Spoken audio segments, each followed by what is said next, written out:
السلام عليكم ورحمة الله وبركاته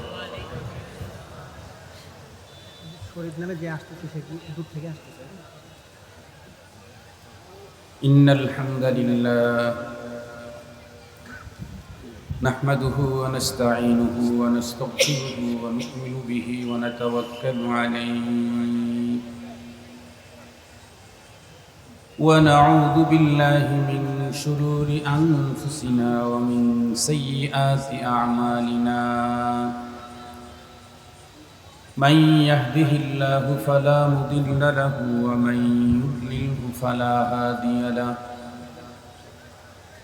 ونشهد أن لا إله إلا الله وحده لا شريك له ونشهد أن سيدنا وسندنا وحبيبنا وشفيعنا وطبيبنا وطبيب قلوبنا وأولانا ومولانا محمدا عبده ورسوله الذي يرسله بالحق إلى الخلق بشيرا ونذيرا وداعيا إلى الله بإذنه وسراجا منيرا أما بعد فأعوذ بالله من الشيطان الرجيم بسم الله الرحمن الرحيم واتقوا يوما ترجعون فيه إلى الله ثم توفى كل نفس ما كسبت وهم لا يظلمون صدق الله مولانا العظيم وصدق رسوله النبي الأمي الكريم ونحن على ذلك لمن الشاهدين والشاكرين والذاكرين والحمد لله رب العالمين اللهم صل على سيدنا مولانا محمد وعلى آله وأصحابه وبارك وسلم اللهم صل على محمد النبي الأمي وعلى آله وسلم تسليما يا رب صل وسلم دائما أبدا على حبيبك خير الخلق كلهم الحمد لله আজ 11ই আগস্ট 2025 ইংরেজি সোমবার বাংলাদেশ মুজাহিদ কমিটি ও জাতীয় উলামা মাশায়েখ আইম্মা পরিষদের যৌথ উদ্যোগে কোনাবাড়ি থানা শাখার ইন্তেজামে আয়োজিত ওয়াজ মাহফিল ও হালকায়ে জিকিরের বরকতপূর্ণ মজলিসের সদরে ইজলাস সম্মানিত সভাপতি মুআজ্জাজ হযরত বুজুর্গ উলামায়ে কেরাম, বিভিন্ন দ্বীনি মাদারিস থেকে আগত আজিজ তালাবা, বিভিন্ন অঞ্চল থেকে সমাগত সম্মানিত সুধী, সর্বপ্রথম মহান আল্লাহ পাকের দরবারে আলিশানে লাখো কোটি শুকর যে রব্বে করিম আমাদেরকে দয়া করে মায়া করে ভালোবেসে দুনিয়ার নানা ব্যস্ততা থেকে ফারেক করে দ্বীনের নিসবতে কোরআনে পাকের মহাব্বতে আহলুল্লাহদের মজলিসে আমাদেরকে উপস্থিতির সুযোগ দিয়েছেন। সে মহান মহিয়ানের দরবারে আমরা মুহাব্বত ও আকীদাতের সাথে উচ্চ কণ্ঠে সকলেই কালিমাতুশ শুকর আদায় করে নেই আলহামদুলিল্লাহ।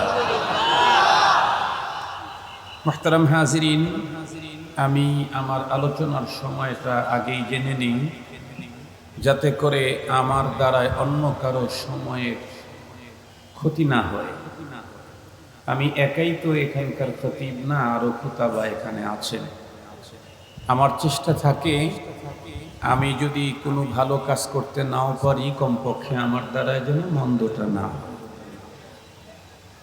তাছাড়া নির্ধারিত টাইমে বয়ান শেষ করার জন্য প্রথমে জেনে না নিলে হঠাৎ করে আমি আলোচনা বন্ধ করলে ওই আলোচনা আপনাদেরকে বুঝাইতে সক্ষম হব না।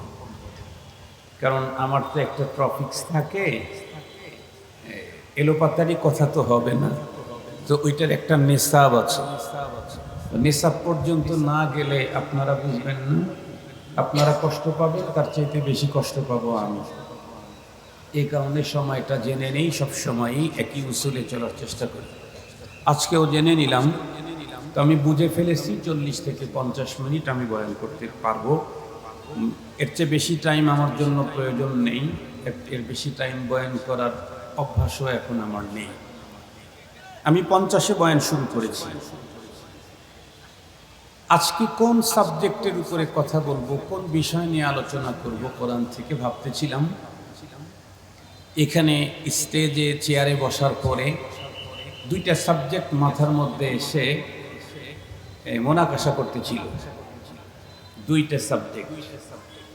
পরবর্তীতে আলহামদুলিল্লাহ দিলের ভিতরে আসলো যে না, কোরআনে হাকিমের সর্বশেষ আয়াতে কারিমা আল্লাহ পাক যেটা নাজিল করেছেন, এই আয়াতে কারিমাতে রব কি বার্তা দিয়েছেন, এই বার্তাটা আপনাদেরকে জানানো বেশি দরকার। আমরা জানি পিতা মাতার প্রত্যেকটা নসিহত সন্তানের জন্য অবশ্য পালনীয়, এবং সেখানেই সন্তানের কল্যাণ এবং মুক্তি, সফলতা, এটা আমরা জানি। সাথে সাথে এটাও জানি সন্তানেরা যতদিন বাবা বেঁচে থাকেন ততদিন পর্যন্ত বাবার অনেক মূল্যবান নসিহতকে মূল্যায়ন করে না। জীবনে বহু দেখেছি যে অনেক মানুষ এমনও দেখেছি যে বাবা জীবদ্দশায় সন্তানকে 100টা নসিহত করেছে, একটাও সে মানে নাই, কিন্তু সেই ছেলেটাই বাবার অন্তিম মুহূর্তে যে নসিহত আর ওসিয়ত করে গেছেন, সেইগুলির প্রতি অন্যদের তুলনায় এ বেশি যত্নবান হয়। এটাও জীবনে দেখেছি বহুবার। কোরআনে হাকিমের প্রতিটি বাণী, প্রতিটা কথা, প্রতিটা শব্দ আমাদের জন্য অবশ্য পালনীয়। ঐচ্ছিক কোনো বিষয় এখানে নেই যে আমি মানলাম মানলাম, না মানলাম না মানলাম। এই জাতীয় কোরআনের মধ্যে এই জাতীয় কিছু আছে নাকি যে আমি কোরআনের এই অংশ মানলাম মানলাম, না মানলাম না মানলাম? এমন ঐচ্ছিক কোনো বিষয় কোরআন না।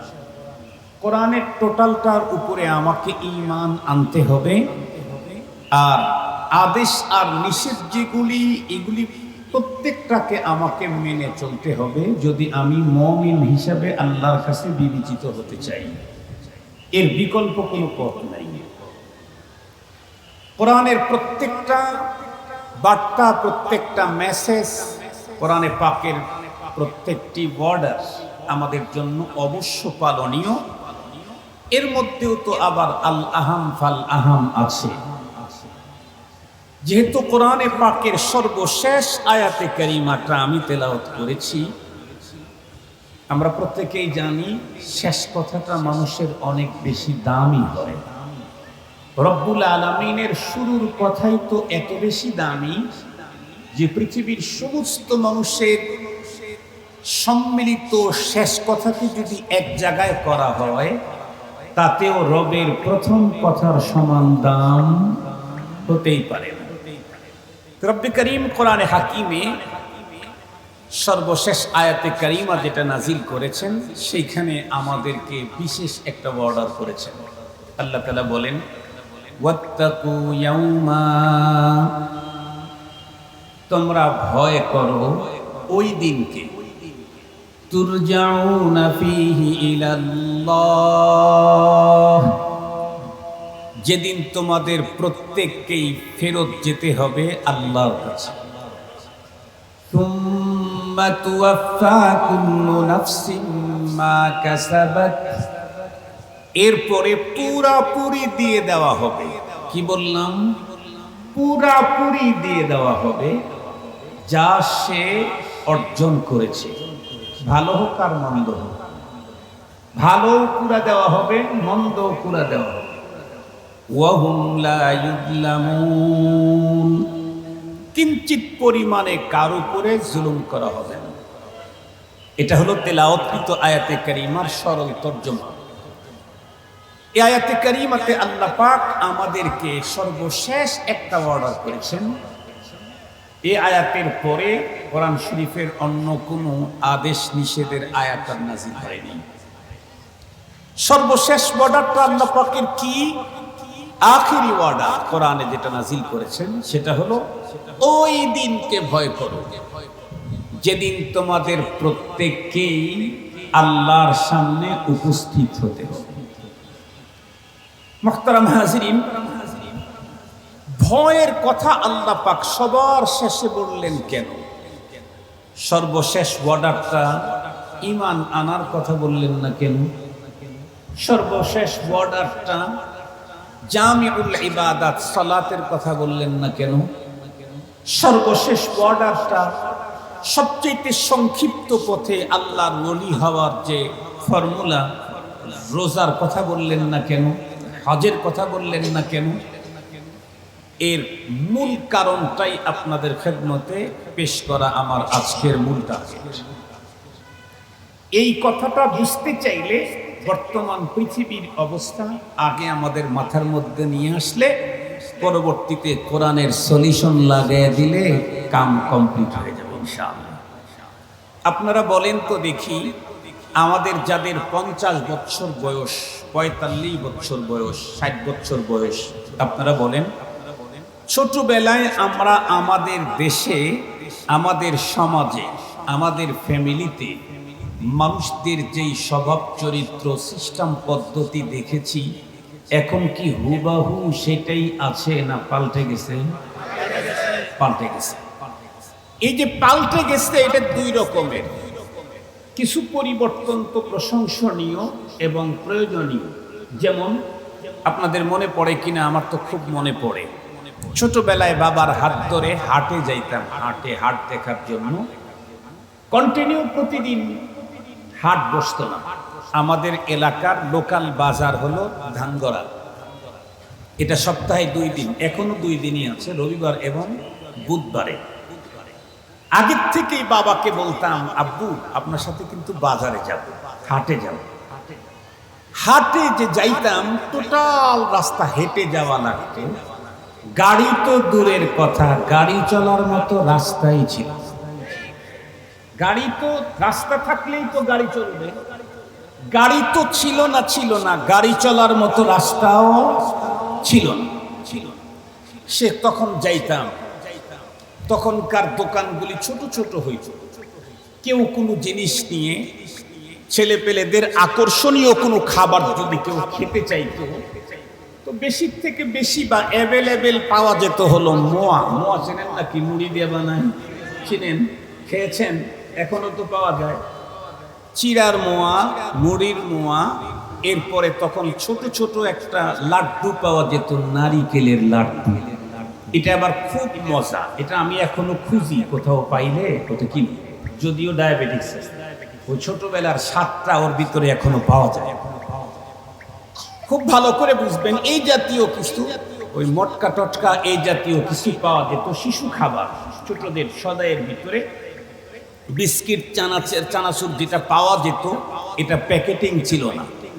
আর যেগুলাও প্যাকেট হতো সেটা হলো নরমাল পলি। উন্নত কোনো প্যাকেটজাত খাবার তখন আমরা ছোটবেলায় দেখি নাই। এখন উন্নতি হয়েছে কি, রাস্তা অনেক উন্নত। ঘর থেকে বের হলেই মোটামুটি যে কোনো ধরনের যানবাহন নিয়ে বাজার পর্যন্ত যাওয়া যায় এবং হাতের নাগালেই প্রচুর পরিমাণ যানবাহন পাওয়া যায়। এটা ভালো দিক। বাজারে ঢুকলে এখন হাজার আইটেমের খাবার পাওয়া যায়, শিশুদের খাবার। এটা ভালো দিক। এবং এখন হাটবার আর বোঝা যায় না, কারণ সববার হাটবার হয়ে গেছে। সববার কি হয়ে গেছে? হাটবার হয়ে গেছে। কন্টিনিউ সবই পাওয়া যায়। এই জন্য হাটবারের তেমন কোনো ফজিলতার এখন নাই। আগার সবে হামা সবে কদর বুদে, সবে কদর বে কদর বুদে। তো হাটগুলা এখন মূল্যহীন হয়ে গেছে হলো, প্রতিদিন সবই পাওয়া যায়। এই জন্য হাটের এক্সট্রা কোনো ফজিলতার এখন বাকি নেই। এরপরে কি দেখছি, তখন মেয়েদের পোশাক পরিচ্ছেদের নির্ধারিত কিছু আইটেম পাওয়া যায়, এখন অগণিত। আমাদের পাঞ্জাবি বানাবার জন্য এই জাতীয় কাপড় চোপড় তখন মিলানো বড় কঠিন ছিল, টাপ পেপার ছিল। তখন যেই কাপড়গুলি দিয়ে আমরা জামা পরতাম, এখন সেইগুলি দিয়ে আমাদের পাওপোষের জামা বানানো হয়। কি বলেন? পাওপোষের কভার বানানো হয় ওইগুলি দিয়ে। আমরা ছোটবেলায় যেই কাপড়ের জামা পরে মাদ্রাসায় যাইতাম, এখন সেই কাপড় দিয়ে মাহফিলের চাদর বানানো হয়। ওইটা আর কেউ গায়ে শরীরে পরে না। এটা অনেক উন্নতি হয়েছে, অনেক দিক থেকে উন্নতি হয়েছে, কিন্তু সবচেয়ে বেশি লস যেটা হয়েছে সেটি হলো একুল কায়নাতকে আল্লাহ পাক যাদের জন্য সাজালেন সেই মানুষের মনুষ্যত্বের অবনতি হয়েছে সবচেয়ে ভয়ঙ্কর। বাহ্যিক সবকিছু উন্নতি হয়েছে, অনেক উন্নতি। দেখেন না, আগে তো আমাদের গ্রামের লোকেরা সিরাজগঞ্জ আসতে সকালবেলায় বের হইতেন, সিরাজগঞ্জ থেকে রায়গঞ্জ পর্যন্ত যাইতে বিকাল হয়ে যেত। আর এখন আব্দুল বাসেত খান সকালবেলায় সিরাজগঞ্জ বেতুয়া মাদ্রাসা থেকে গাড়ি নিয়ে বের হয়, জুমার নামাজ পড়ায়, আসরের নামাজ গিয়ে আবার বেতুয়া মাদ্রাসা পড়ায়। এত উন্নতি হয়ে গেছে, অনেক উন্নতি হয়েছে। কিন্তু সবচাইতে দুঃখের বিষয় হলো কুল কায়নাতকে সাজাইলেন আল্লাহ যাদের জন্য, তারা হলো মানুষ। আল্লাহ তাআলা বলেন, হুয়াল্লাযী খালাকা লাকুম মা ফিল আরদি জামিআ। আল্লাহ তাআলা বলেন, তিনি তো ওই সত্তা যিনি তোমাদের কল্যাণে জমিনের সবকিছুকে তৈরি করেছেন। এ আসমান, এ জমিন, এ গ্রহ, এ নক্ষত্র, এ গ্যালাক্সি, এ তারকা, এই বৃক্ষ, তরুলতা যা দেখি সব তো আমাদের সৌজন্যে তৈরি। এমনকি আল্লাহ পাক আসমান তৈরি করেছেন সাতটা, কিন্তু সুন্দর করে সাজাইছেন হলো সামাউদ দুনিয়া, প্রথম আসমানকে। কেন? এই আসমানের নিচে আসমান জমিন যাদের জন্য তৈরি করা হয়েছে তারা থাকবে এই আসমানের নিচে। এই জন্য এই আসমানকে তারকা, চন্দ্র, সূর্য, গ্যালাক্সি কত কিছু দিয়া এটাকে সাজায় রেখেছে। এসব আমাদের জন্য তৈরি। কোরআন শরীফের মধ্যে আছে। আয়াত বলে বলে তর্জমা করতে গেলে নির্ধারিত টাইমে আমার মূল জায়গায় যা মিস করতে পারি, এই কারণে শুধু মূল কথাটা বলে দিলাম। সবকিছু তৈরি করলেন রব আমাদের জন্য, মানুষের জন্য। মানুষ কাকে বলে? যার ভিতরে মনুষ্যত্ব আছে সে হলো মানুষ। যার ভিতরে মনুষ্যত্ব নাই সে মানুষ নয়। আল্লাহ পাক নিজেই বলেন, উলাইকা কাল আনআম বাল হুম আদাল। আল্লাহ বলেন, ও মানুষ না, চতুষ্পদ জন্তুর ন্যায়। আল্লাহ বলেন, না না, তার চাইতেও খারাপ। আজকে যদি আমাদের বাংলাদেশের সিচুয়েশনটার দিকে একবার তাকান, তাহলে নির্দ্বিধায় বলতে হবে ইনসানিয়ত তো নাই, হায়াওয়ানিয়ত নাই, ঢুকে গেছে এখন ওয়াহশানিয়ত। আমাদের ভিতরে মনুষ্যত্ব তো নাই, পশুর ভিতরে হিংস্র প্রাণীর যেই স্বভাব সেটাই এখন আমাদের ভিতরে ঢুকে গেছে। আমরা এখন হিংস্রতায় ভরে গেছে। মনুষ্যত্ব তো অনেক আগেই বিদায় নিয়েছে। নরমাল হায়াওয়ান তো পৃথিবীতে বহুত আছে, বহু প্রাণী আছে যেই প্রাণী আরেকজনের ক্ষতি করেন। বহু প্রাণী আছে যেই পারি আরেকজনকে মেরে চিরে ফেলে শেষ করে দেয় না, এরকম প্রাণী বহুত আছে। মুহতারাম হাজিরিন, আবার এমনও প্রাণী আছে যেই প্রাণী আরেকজনকে পেলে, সুযোগ পেলেই নিমিষেই তার জীবনটাকে শেষ করে দেয়। বর্তমানে আমাদের বাংলাদেশের মানুষের অনেকের স্বভাবটাই হয়েছে ওই রকমের হিংস্র প্রাণীর মতো হিংস্রত্ব ভাব। আমি কয়েকদিন আগেও এক জায়গায় বড়দের এক মজলিসে বললাম, হুজুর, এখন তো পৃথিবীতে বেঁচে থাকতে হবে, বন জঙ্গলের ছোট্ট ছোট্ট প্রাণীগুলো যেমন জীবন যুদ্ধে জিতে বাঁচতে হয়, না হলে সিংহের কবলে পড়লেই আমাকে এক লোকমা খেয়ে ফেলবে, না হয় রয়্যাল বেঙ্গল টাইগারের সামনে পড়লেই আমাকে এক লোকমা করে খেয়ে ফেলবে, না হয় আরো কোনো বড় হিংস্র প্রাণীর কবলে যদি পড়ি তাহলে আমাকে খেয়ে ফেলবে। বড় জঙ্গলের ভিতরে ছোট্ট ছোট্ট পশুগুলি যেমন হাজারো জীবনের ঝুঁকি নিয়ে সকলের চোখ ফাঁকি দিয়ে চলতে হয়, মানুষের মধ্যেও এখন সেই স্বভাব। বাঁচতে চাইলে এখন হিংস্রদের থাবা থেকে নিজেকে মুক্ত করে বাঁচতে হবে, নাইলে আর বাঁচার কোনো পথ নেই। আমি আপনাদের সামনে বাংলাদেশের ঘটে যাওয়া চিত্রগুলির কয়েকটা তুলে ধরি। সারা জীবন পড়লাম কি, পড়াইলাম কি, বললাম কি, শুনলাম কি, আর এখন দেখি কি। কোরআন হাদিস আপাতত ইয়া রাখলাম, ওটা তো আরো বড় কথা, নরমাল কথা বলি। সারা জীবন শুনলাম পৃথিবীতে যত মানুষ পর হতে পারে, হতে পারে না তার মধ্যে 1 নম্বর মা, 2 নম্বর বাবা। এটাই আজকেও তার নমুনা আছে। এই তো কিছুদিন আগে এক ফ্যামিলির 7 জন মারা গেল। গাড়ির ড্রাইভার নাকি ঘুমিয়ে গিয়েছিল, গাড়িটা পানির ভিতরে চলে গেছে, দীর্ঘক্ষণ পর্যন্ত নৌকার মতো পানিটা ভাসছে। তো ভিতর থেকে একজন মহিলাকে বের করার জন্য চেষ্টা করা হয়েছে। সে ইচ্ছা করলে হয়তোবা বের হইতে পারত, কিন্তু সে শুধুই বলতেছিল আমি আমার মেয়েকে ছাড়া বের হব। শেষ পর্যন্ত মা মেয়ে সবগুলাই শেষ। তাহলে আজও এমন কিছু মা আছে যে মা তার জীবন পর্যন্ত বিলিয়ে দেয় তার সন্তানের জন্য। আজও এমন কিছু বাবা আছে যে বাবা তার জীবনকে অকাতরে বিলিয়ে দেয় সন্তানের জন্য। কিন্তু সাথে সাথে দুঃখ আর লজ্জা ভরে বলতে হয়, এমনও মা আমার দেশে আছে যেই মা নিজের পেটে 10 মাস পর্যন্ত যেই বাচ্চাটাকে বহন করলেন, জীবন মরণের চ্যালেঞ্জ দিয়ে প্রসব করলেন যেই বাচ্চাটারে, জীবনের নিজের খাবার খেয়ে নিজের বুকের দুধ দিয়ে 2 বছর পর্যন্ত, 2.5 বছর পর্যন্ত লালন করলেন যেই বাচ্চাটাকে, শুধুই পরকীয়ার কারণে সেই বাচ্চাকে মা নিজে অথবা মার সহযোগিতায় খুন করা হয়, এমন মা বাংলাদেশে পার্সেন্টেজ এখন কম না। মা বাবা 2 জনে মিলেও সন্তানকে হত্যা করা হয়।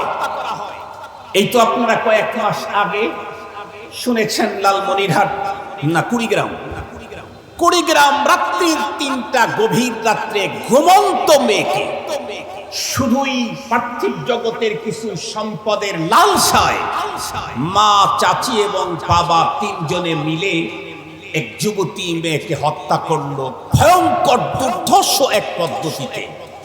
লোমহর্ষক কাহিনী, যা শুনলে আপনার হার্টবিট বন্ধ হয়ে যেতে পারে। নিজের মার বাবার কাছেও নিজের সন্তানের জীবন আজকে নিরাপদ না। উল্টা যদি দেখি তাহলে সন্তানের কাছেও তো বাবার জীবন নিরাপদ না। এই তো সাভারে কি ঘটলো? সাভারে এক মেয়ে তার বাবাকে নির্মমভাবে খুন করে, সেটা আবার ভিডিও করতেছিল, ছুরি মৃত বাবার বডির ভিতরে কস কস করে ঢুকায়া দিচ্ছিল আর বলতেছিল নানান রঙের কথা। সন্তানের কাছে বাবার জীবন নিরাপদ না, মা বাবার কাছেও সন্তানের জীবন নিরাপদ না, স্বামীর কাছে স্ত্রীর জীবন নিরাপদ না, স্ত্রীর কাছে স্বামীর জীবন নিরাপদ না, ভাইয়ের কাছে ভাইয়ের জীবন নিরাপদ না, নেতার কাছে অধীনস্থদের জীবন নিরাপদ না, অধীনস্থদের কাছে নেতার জীবন নিরাপদ না, প্রতিবেশীর কাছে প্রতিবেশীর জীবন নিরাপদ না, ভাইয়ের কাছে বোনের জীবন নিরাপদ না, বোনের কাছে ভাইয়ের জীবন নিরাপদ না, চাচার কাছে ভাতিজার জীবন নিরাপদ না, ভাতিজার কাছে চাচার জীবন নিরাপদ না, মামার কাছে ভাগিনার জীবন নিরাপদ না, মামার কাছে ভাগ্নির সতীত্ব নিরাপদ না। বলুন তাহলে আজকের পৃথিবী পাপে পাপে, অপরাধে অপরাধে দানা বেঁধে গেছে, দানা বেঁধে গেছে। এমন এমন ভয়ঙ্কর অপরাধ আজকের পৃথিবীতে ঘটতেছে যা কোন দিক থেকে জাহেলিয়াতের যুগকেও হার মানায়। আমি যখন বলতেছিলাম কোন এক প্রোগ্রামে যে মেয়ে তার বাবাকে এভাবে নির্মম হত্যা করলো, খাস করে একজন আমাকে বলল, হুজুর জাহেলিয়াতের যুগকেও হার মানিয়েছে। জাহেলি যুগে বাবা কর্তৃক জীবন্ত মেয়েকে মাটি দেওয়ার ইতিহাস থাকলেও মেয়ে কর্তৃক বাবা হত্যার এমন ভয়ঙ্কর লজ্জাজনক ইতিহাস ওই জাহেলি যুগেও রচিত হয় নাই, এখন হয়েছে।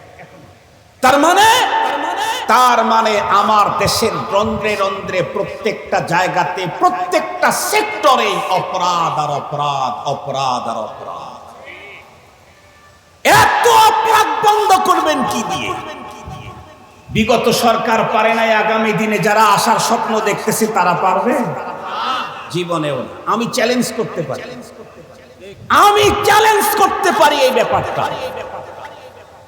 এই অপরাধ মুক্ত করতে চাইলে একমাত্র পদ্ধতি, এই মানুষকে যিনি তৈরি করেছেন এদেরকে সাইজ আর সঠিক এবং সৎ পথে চালাবার জন্য বিধান যিনি দিয়েছেন তারটা মানলেই কেবল মানুষ সোজা করা সম্ভব, অন্যথায় সম্ভব না।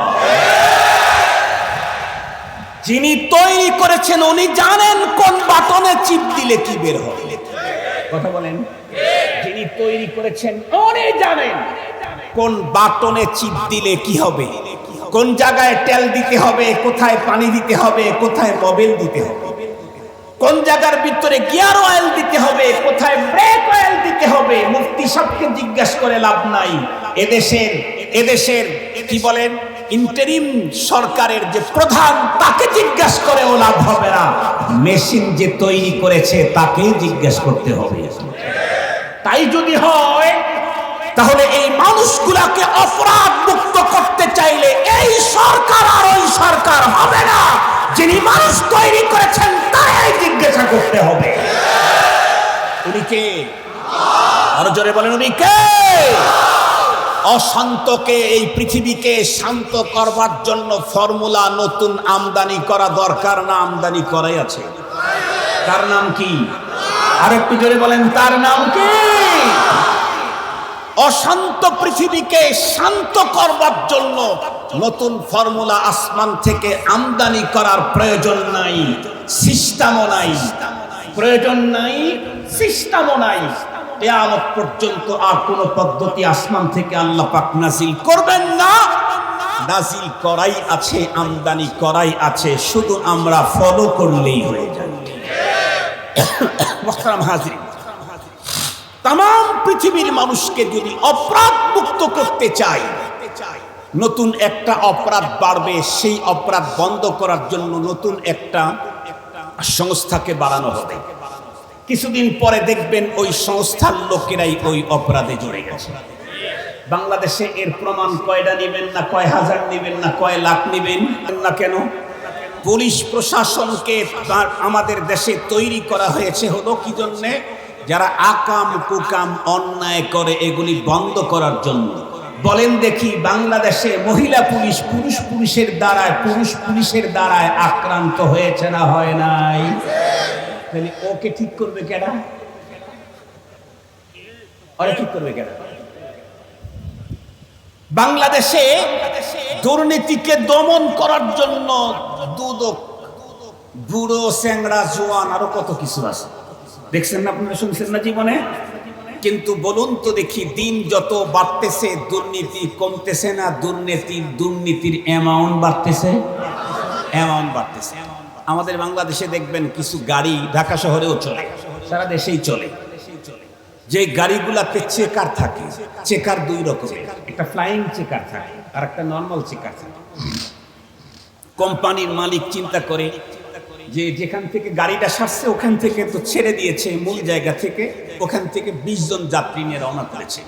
কিছু দূর আসার পরে জায়গা থেকে গাড়ি প্যাসেঞ্জার উঠাইতে আর দাঁড়ানোর জায়গা থাকে না। এইগুলাকে ধরার জন্য জায়গায় চেকার ঠিক করে দিয়েছে।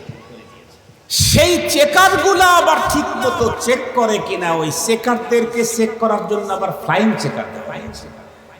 কিন্তু এতগুলি চেকার দিয়ে মালিকের লাভ হয়েছে কি?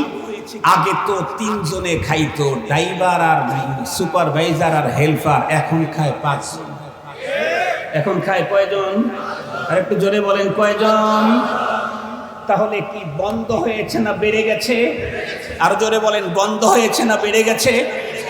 আগে তো দুর্নীতি করতো 1 জন 2 জন 3 জন দুর্নীতি করতো। এই দুর্নীতিকে ধরার জন্য যাকে ঠিক করছে উনিও দুর্নীতিতে অ্যারেস্ট হয়ে আক্রান্ত হয়ে গেছেন।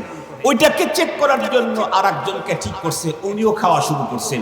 তাহলে আগে 5 জনে খাইতো 5 লাখ, এখন 10 জনে খায় 15 লাখ। বুঝা গেল অপরাধ মুক্ত করার জন্য নতুন নতুন সংস্থা তৈরি করা কখনো ফলপ্রসূ পদক্ষেপ নয়। অপরাধকে বন্ধ করতে চাইলে একমাত্র পদ্ধতি যেটা আল্লাহ পাক তার রাসূলকে দিয়ে পৃথিবীর সবচাইতে ঘোরাচ্ছন্ন অন্ধকারের মুহূর্তে এই পৃথিবীতে পাঠিয়ে তাম পৃথিবীটাকে আলোক উজ্জ্বল করেছেন, যার আলোতে 1500 বছর পরেও আমরা আলোকিত। 1500 বছর পরেও সেই আলোয় আমরা আলোকিত। একমাত্র সেই পথ ছাড়া অপরাধ মুক্ত দেশ, সমাজ, ফ্যামিলি, রাষ্ট্র কখনোই সম্ভব না। কোন জিনিস মানুষের ভিতরে অর্জন হলে মানুষ অপরাধ মুক্ত জীবন গড়বে? এ প্রসঙ্গে তাম পৃথিবীর উলামায়ে কেরাম লক্ষ কোটি বার মানুষের সামনে কোরআনী ফর্মুলা দিয়েছে। আমিও যেটা দেব সেটাও কোরআনী ফর্মুলা। সেটি হলো মাত্র 2টা জিনিস যদি একজন মানুষের অন্তরের ভিতরে ঢুকায়া দেওয়া যায়, তাহলে ওই লোকটা, বন্ধুরা আমার, লোকালয় গোপনে পানির ভিতরে, বন্ধুরা আমার, মঙ্গল গ্রহে একদম বিশাল বড় অরণ্য আর জঙ্গলের ভিতরে একে একে আর লোকালয় কোথাও কোনো অবস্থাতেই অপরাধে জড়তে পারবে না। সেটা হলো 1 নাম্বার হলো আল্লাহর ভয়, পরপারের প্রতি বিশ্বাস। যে মানুষের অন্তরের ভিতরে থাকবে আল্লাহর ভয়, যে মানুষের অন্তরে থাকবে আমাকে তো পরপারে একদিন আল্লাহর সামনে দাঁড়াইতেই হবে, সেই দিন তো আমাকে জানায়া দেওয়া হয়েছে লা ইয়াজালু কাদামা ইবনে আদম হাত্তা ইউসআলা আন খামসিন। সেদিন একজন মানুষ এক পা সামনে আগাইতে পারবে না যতক্ষণ পর্যন্ত সে 5টা প্রশ্নের উত্তর দিতে না পারে। তার ভিতরে একটা হলো, তোমাকে জীবন দিয়েছিলাম, জীবন কোন কাজে ব্যয় করেছো? তোমাকে যৌবন দিয়েছিলাম, যৌবন কেমনি কাটাইছো? সম্পদ তুমি কোন জায়গা থেকে অর্জন করেছো, কোথায় তুমি ব্যয় করেছো? এভাবে আমাকে জিজ্ঞাসা করা হবে। রব্বুল আলামিনের সামনে আমাকে উপস্থিত করা হবে। রব্বুল আলামিন কোরআনে হাকিমে জায়গায় জায়গায় বলে দিয়েছেন, দুনিয়াতে অপরাধ করুক আর নেকির কাজ করুক, এজন্য মানুষ অবশ্যই ভালো মন্দ কিছু পায়, কিন্তু এগুলি পূর্ণ পাওনা তাকে দেওয়া হয় না। পূর্ণ পাওনা প্রতিটি মানুষকে দেওয়া হবে পরপারে।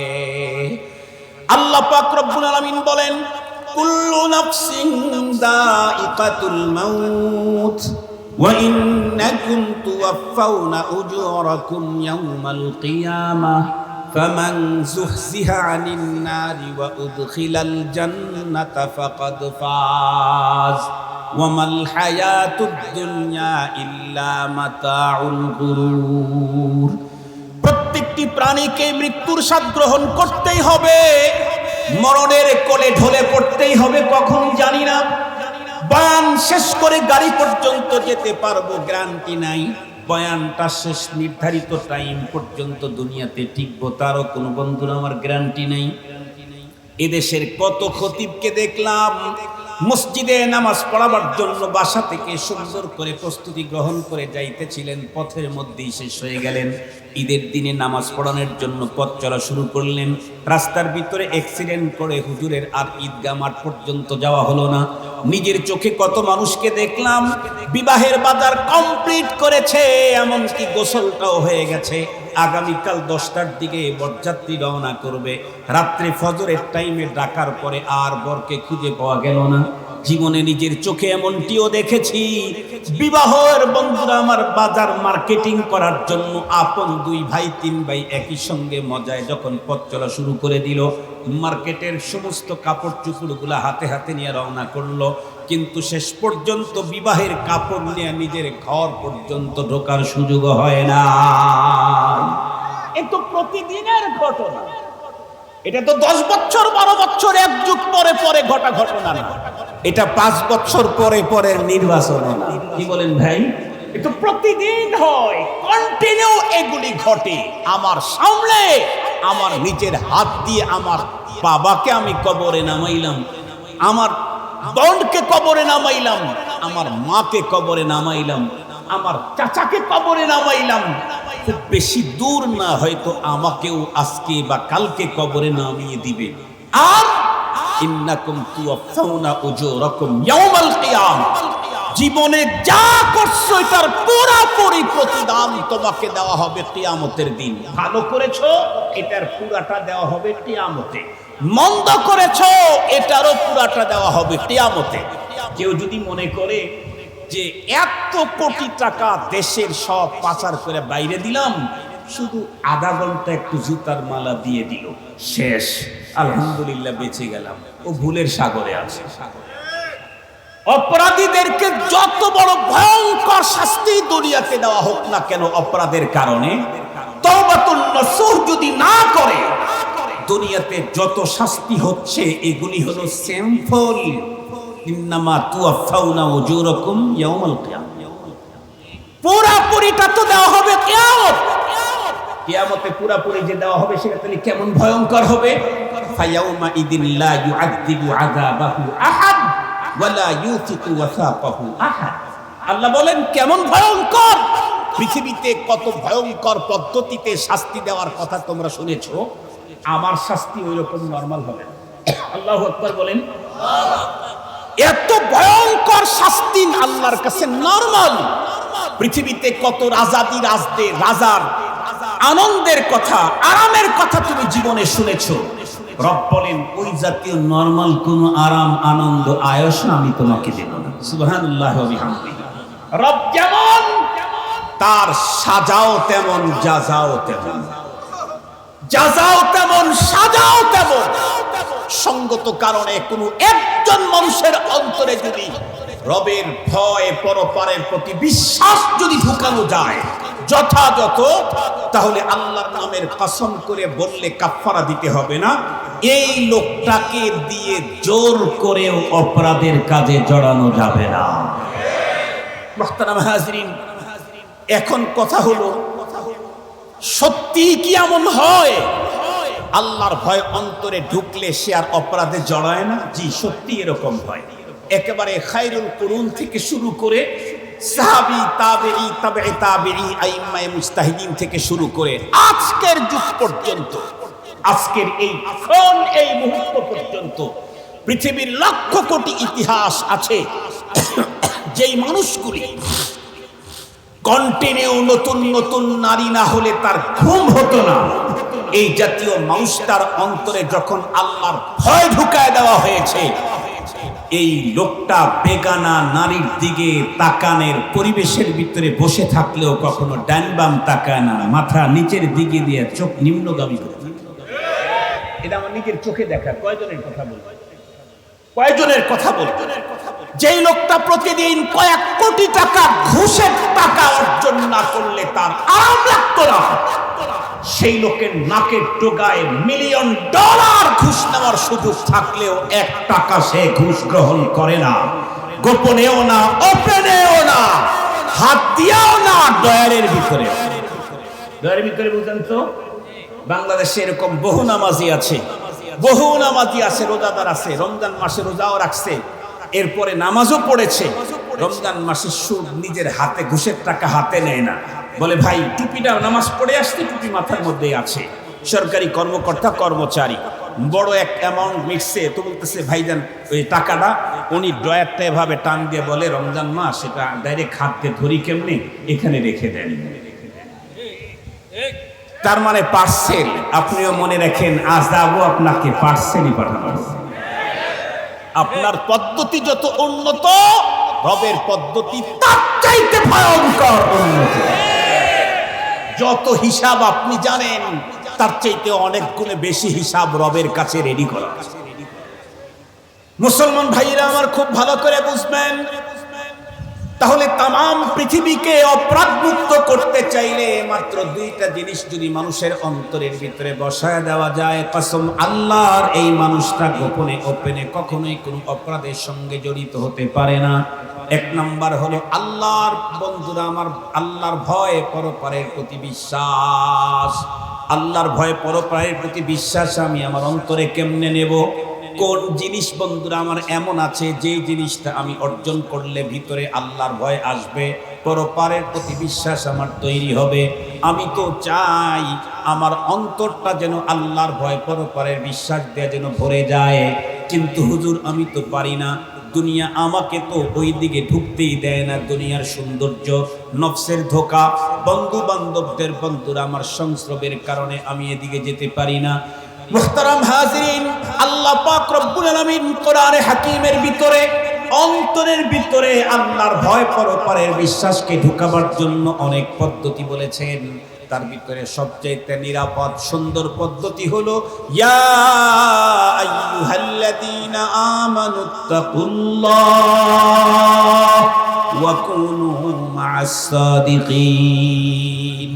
আল্লাহ পাক নিজে বলেন, ঈমানদার তোমরা তাকওয়া অর্জন করো, অন্তরে আমার ভয় পরপারের বিশ্বাস অন্তরের ভিতরে বসায় নাও। এটা কেমনে বসাবো, কোথায় গেলে পাবো? আল্লাহ নিজেই বলেন কুনু মা'আস সাদিকিন। আল্লাহ ওয়ালার সংস্রব অর্জন করো, তাদের সোহবত ইখতিয়ার করো, তাদের মাইয়াত তুমি অর্জন করো, তাদের সঙ্গ দাও, তাদের কাছে থাকো, তাদের কাছে বসো, তাদের সঙ্গে পথ চলো। দেখবে তাদের অন্তরের তাকওয়ার খোদাভীতি তোমার অন্তরের ভিতরে তৈরি হইতে অনেক লম্বা টাইম লাগে না। মুসলমান ভাই খুব ভালো করে বুঝবেন, পৃথিবীর যত মানুষই বলুক না কেন, আমাদেরকে ক্ষমতায় দাও, আগামী দিনে দেশটাকে অপরাধ মুক্ত করব, মনে রাখেন যে নিজেই অপরাধ মুক্ত হতে পারে নাই, সে কখনো দেশটাকে অপরাধ মুক্ত করতে পারে না। আমাদের মুহাম্মদুল্লাহ হাফিজ হুজুর রাহমাতুল্লাহি আলাইহি, ওনার কাছে বাংলাদেশের কোন এক ইসলামী দলের এক লোক গিয়ে বলছে, হুজুর আপনি আমাদের জন্য একটু দোয়া করেন। হুজুর তো খুব একেবারে সাদা সিধা মানুষ ছিলেন, তো কিসের দোয়া করব? বলে আপনি দোয়া করেন যাতে করে আমরা পুরা বাংলাদেশে ইসলামী হুকুমত কায়েম করে ফেলব। মনে করছে মুস্তাজাবুদ দাওয়াত এই লোকটাকে কোন রকম করে দোয়া নিতে পারলে আমাদের জন্য ফায়দা হয়ে যাবে। কিন্তু আল্লাহওয়ালারা সাদা সিধা হন, তবে বেকুফ হন না। আল্লাহওয়ালারা কি হন? আবার বলেন কি হন? তবে নাদান আর বেকুফ হন। বরং আরেক হাদিসের দিকে তাকাইলে তো আল্লাহওয়ালার চোখ যত দূরে যায়, অত দূরে আজকের পৃথিবীর কোন আবিষ্কারকের আবিষ্কৃত ক্যামেরাও অত দূরে যায় না। ইত্তাকু ফিরাসাতাল মুমিন ফাইন্নাহু ইয়ানজুরু বিনুরিল্লাহ। এটা আমার কথা না। ইত্তাকু ফিরাসাতাল মুমিন ফাইন্নাহু ইয়ানজুরু বিনুরিল্লাহ। ওটা বলতে চাই না, যেটা বলতেছিলাম হাফিজ হুজুর রাহমাতুল্লাহি আলাইহি তখন ওই লোকটার চেহারার দিকে তাকাইলেন, তাকায় পুরা একেবারে পায়ের থেকে না মাথা পর্যন্ত তাকায় বললেন, বাবা আমি দোয়া করলেও তো তোমার দিয়ে কাজ হবে না। কেন? জিজ্ঞেস করছে, বাংলাদেশ কত বর্গ মাইল? এত হাজার বর্গ মাইল। তোমার বডি কত বর্গ মাইল? না আমার বডি তো হুজুর বর্গ মাইল না, 3.5 হাত আমার হাতে, 3.5 হাত। হুজুর বললেন, তুমি তোমার 3.5 হাত বডির ভিতরে ইসলাম কায়েম করতে পারো নাই, এত বড় বাংলাদেশে তোমার দ্বারাই হবে না। কথা কি বুঝাইতে পারছি আপনাদেরকে? প্রথমে কাকে দিয়ে আপনি অপরাধ মুক্ত রাষ্ট্র গঠন করতে চান, যে নিজেই অপরাধের সাথে জড়িত? তাহলে সূর্য একদিন পশ্চিম দিক থেকে উদয় হবে, এটা সত্য। তবে এই জাতীয় মানুষ দিয়ে কখনো রাষ্ট্র আর সমাজকে অপরাধ মুক্ত করা সম্ভব নয়, কশিন কালেও সম্ভব হবে না। এই জন্য আমাদেরকে সামনে দিন আসতেছে, ভেবে চিন্তে ফিকির করে পথ চলতে হবে। কয়েকদিন আগে একটা জাতীয় সেমিনারে বাংলাদেশের একজন বর্তমান সময়ের একজন গুরুত্বপূর্ণ ব্যক্তি হাসির ছলে মজার ছলে বলেছিলেন, আপনাদেরকে সজাগ হতে হবে, সুযোগ ঘুরে আসতে কিন্তু 18 বছর লাগে। উনি বলেছিলেন সুযোগ আসতে, একবার সুযোগ আসতে কয় বছর লাগে? 18 বছর লাগে, কথাটা বলেছিলেন। মুহতারাম হাজিরিন, আমি লম্বা কথা বলতে চাই না, আমার শেষ কথা হলো দুইটা। সত্যি কি আমরা শান্তি আর নিরাপত্তার দেশ চাই? সবাই নিরাপদে ঘুমাবো, আমার মেয়ে রাস্তায় যাবে, কোনো বখাটে তাকে ডিস্টার্ব করবে না, আমার সন্তান কলেজে যাবে, তার লাশ বাসায় আসবে না, অন্য সন্তানের দ্বারা আক্রান্ত হবে না। এরকম কি চাই? আমি আমার ব্যবসা আমাকে আল্লাহ বরকত দিবে, কিন্তু চাঁদা নিতে এসে আমার সন্তানকে কেউ নির্মম ভাবে পাথর মেরে হত্যা করবে না। এরকম কি চাই? আমি রাস্তা দিয়ে রাত্রে অন্ধকারে নিরাপদে চলবো, কেউ আমাকে আঘাত করার সাহস করবে না, চাই? তাহলে অবশ্যই প্রথমেই চয়েস করতে হবে নেতাকে, তারপরে হবে তার নীতি। এমন একজন নেতা, এমন কিছু মানুষকে চয়েস করতে হবে যারা 50 বছর তাদের লাইফ বাংলাদেশে কাটিয়েছে, 40 বছর লাইফ বাংলাদেশে কাটিয়েছে, 60 বছর পর্যন্ত বাংলাদেশেই ছিল। এই অতীতের 60 বছরে এই জাতীয় কোনো জুলুম, নির্যাতন, হয়রানি একটাও যার দ্বারা এ পর্যন্ত হয় নাই। তাদের ব্যাপারে যতটুকু আমরা নিরাপদ থাকি, যাদের দ্বারা অতীতে হয়েছে আগামী দিনে না হওয়ার নিরাপত্তা আমরা পাই না।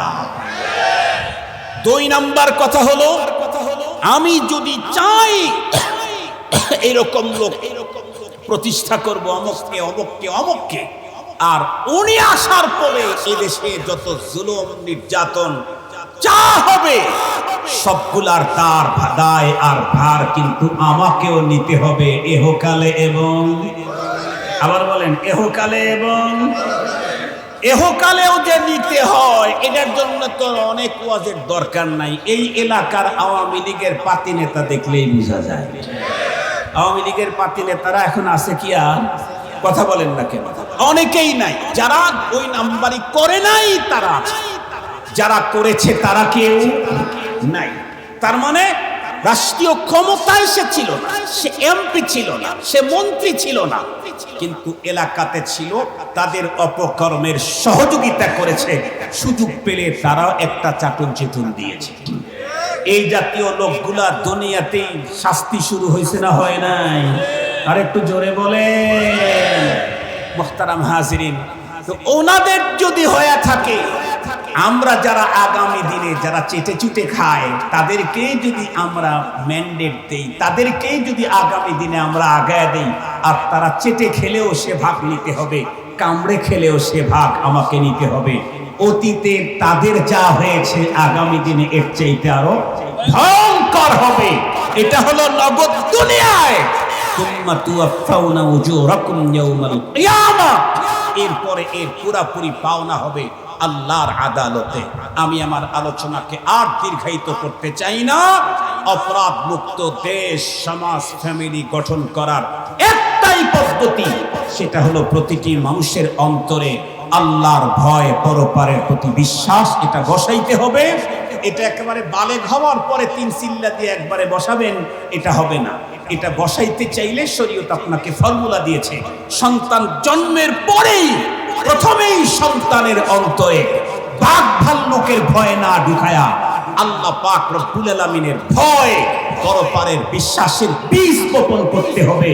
তাহলে ইনশাআল্লাহ আমাদের দেশ, সমাজ, রাষ্ট্র অপরাধ মুক্ত হবে।